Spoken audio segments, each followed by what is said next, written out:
தைப்பூசம் முடிஞ்சுங்க. தைப்பூசம் முடிஞ்சு நேற்று வந்து கடை லீவ் விட்டாச்சு. சண்டே லீவ் விட்டதே இல்லை இந்த 2 வருஷத்தில். நேற்று முருகர் வந்து நமக்கு லீவ் விடுற மாதிரி பண்ணிட்டாப்ல. ஓகே. பட் இன்னைக்கு பார்த்தீங்கன்னா கொஞ்சம் வியாபாரம் கம்மியாக இருக்கும். மண்டே இன்னைக்கு பசங்களாம் பார்த்தீங்கன்னா இன்னைக்கு ஹைதராபாத் பிரியாணி சென்னை ஸ்டைலில் கேட்டிருந்தாங்க. எப்படி செய்யறேன்னு பார்க்கலாம். அரிசி வந்து ஊறிடுச்சுங்க. அரிசி பார்த்தீங்கன்னா கரெக்டாக பிதிக்கி போதா கரெக்டாக உடையணும். லைட்டாக உடஞ்சா போதும் நமக்கு. உடையுதா?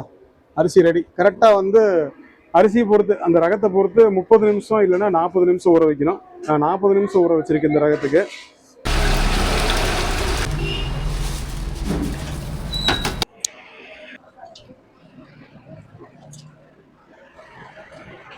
நான் பார்த்தீங்கன்னா ஒரு 12 பிரியாணி பக்கம் போடுவேன். ஒரு சைடில் ஒயிட் கலரில், ஒரு க்ரீன் கலரில், லைட் க்ரீன் கலரில், அதே மாதிரி ரொம்ப டார்க் ப்ரௌனில்.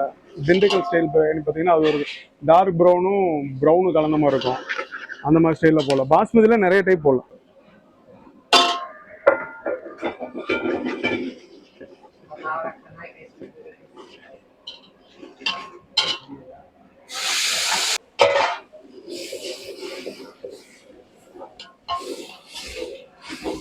பார்த்தோன்னா மசாலா வந்து ரெடி ஆகிட்டு இருக்கு. மசாலா கொதிச்சுட்டு இருக்கு. நீ கறி போட்டோம்னா கரெக்டாக இருக்கும். கறி வேற கரெக்டாக இருக்கும். கொஞ்சம் எலும்பு கறியாக போட்டோம்னா நல்லாயிருக்கும். சக்கை பீஸ் இல்லாமல் எலும்பா போட்டோம்னா பீஸ் சாஃப்டாக இருக்கும் சாப்பிட்றதுக்கு. அதை மட்டும் பிரித்து போட்டுக்கலாம். தண்ணியோட அளவு கறி போட்டதுக்கப்புறம் ஒரு டைம் தண்ணியோட அளவு பார்த்துட்டோம்னா நமக்கு தண்ணி அளவு வந்து மிஸ் ஆகாது. கரெக்டாக இருக்குது. ஓகே, இந்த அளவு வச்சா போதும். இப்போ வந்து பதம் பார்த்தாச்சு, வடிச்சாச்சு. 40 நிமிஷம் ஊற வச்சிட்டேன். இப்போ பார்த்தீங்கன்னா தண்ணி இந்த மாதிரி நுர கட்டி கொதி வரணும். கொதி வந்ததுக்கப்புறம் அரிசி அப்படியே ஆட் பண்ணிக்கலாம்.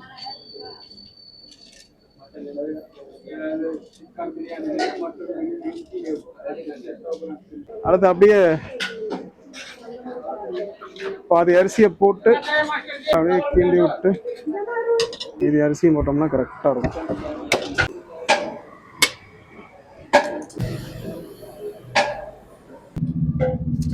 ஓகே, வாங்க பார்க்கலாம். மட்டும் அழகாக உடச்சு விட்டு பார்ப்போம் எப்படி இருக்குன்னு.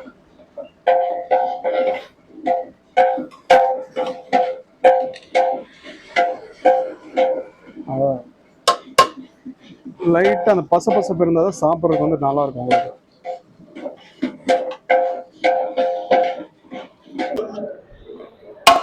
எல்லாத்துக்கும் அப்படியே பார்சல் பண்ணி கொடுத்துட்டோம்னா அப்படியே போயிடும்.